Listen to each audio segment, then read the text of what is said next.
Naomi, where are you going to do the poem from? Or where's the poem from?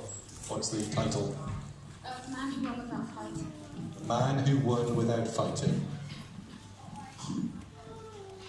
Right. When you're ready.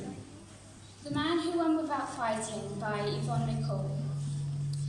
Gideon hid his bundles weak, for spies were out scouting for signs. He crouched in the shadows and watched till at last the thieves and their camels had travelled past. Then he jumped from behind him. Someone spoke, an angel who sat in the shade of an oak. And he said, "What a mighty leader you will be, you'll settle the people of Israel free. Rescue us from the people of Midian." "Who, me? But how could that be?" cried Gideon. Then he prayed, "Dear Lord, if it's really so, please use the sheepskin to let me know. If you want me to gather my men in a band and drive the enemy out of the land, let the fleece be soaking and wet as winter, and the ground be dusty and dry as a splinter." Next morning before the sun was on high, the fleece was wet and the ground was dry.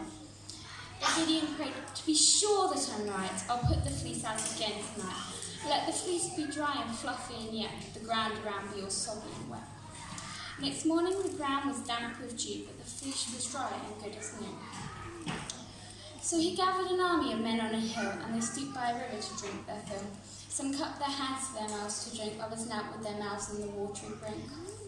God said, "The ones with their mouths in the foam that kneel at the edge of the water send home." So Gideon sent away rank after rank, till only a handful were left on the bank. Then Gideon frowned as he saw the foe, the enemy camped in the valley below, covering the country for miles around like thousands of grasshoppers clumped on the ground. "If you do as I say," God told him, "you'll win, though your army is small and your ranks are thin."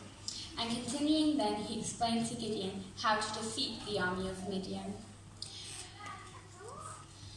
Split into 3 groups. In the night they will think we have many more troops. I'm handing each man a trumpet to blow. When the time is right, I'll let you know.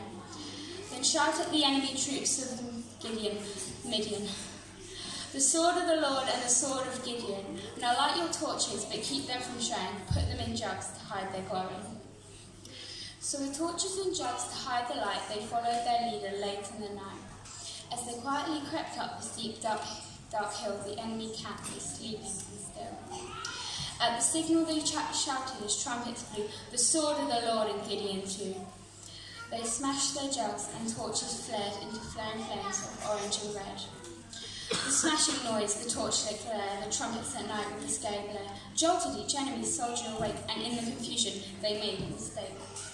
They fought one another, and then in dread, helter-skelter they turned and fled. So God's clever plan of trumpets and lighting made Gideon win without any fighting. His people were saved, they shouted and roared, for Gideon their leader who followed the Lord. "You conquered our foes, you're ever so clever, you saved us, now rule as his king forever." "No," replied Gideon, "for though it seems odd, I'm not the hero is God." Amen.